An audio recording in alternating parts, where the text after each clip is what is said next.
Magandang hapon, kayo po ba si Paulo Cruz? Opo. Ako po ay si Sofia Reyes, galing sa St. Luke's Medical Hospital. Kayo po ay nag-positive sa coronavirus. Sige po, maraming salamat. Kuya, positive ako. Anong gagawin ko? Ha? Paano nangyari yun? Anong sabi ng doktor? Pagpatuloy mo lang ang self-quarantine. Padadalhan kita ng mga kakailangan mo. Mag-iingat ka dyan, ha? Sige po, kuya. Pre, may importante akong sasabihin. Kamusta ka pre? Ano yun? Nag-positive ako sa COVID-19. Hindi ko alam ang aking gagawin. Hala, mag-ingat ka. Huwag ka na kasi lumabas dyan sa inyo. Oo, self-quarantine na nga. Sa susunod na 2 linggo, si Paolo ay muling nagpa-swab test at ito ay negatibo na sa COVID-19. Binalita niya ito sa kanyang kuya at pinauwi na siya agad. Kapitbahay lamang ni Paolo ang kasintahan ni TJ kaya sila ay nagkasalubong.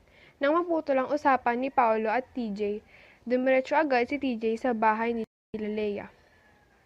Pinaalam niya kay Leia na nakauwi na si Paolo at nagkaroon ito ng COVID.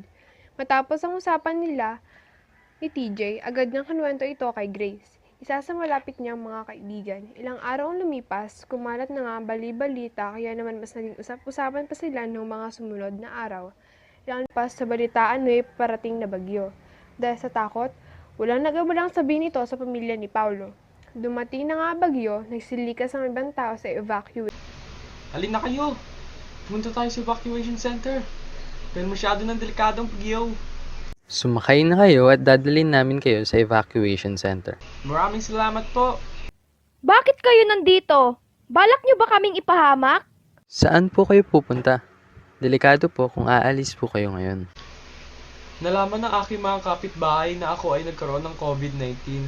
Kaya sila ay lubos na nagagalit at connection kung bakit ako at ang pamilya ko ay narito.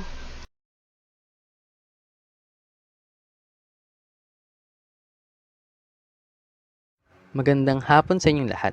Isang pamilya na nagbabalak umalis sa evacuation center dahil iniisip pa rin ng iba na may COVID-19 siya. Ngunit negatibo na po siya. Dapat ay nagtutulungan tayo at huwag tayo magkalat ng mga maling impormasyon. Aking inaasahan na hindi magiging iba ang trato niyo sa tao dahil lamang ay may nabalitaan kayo na hindi naman totoo.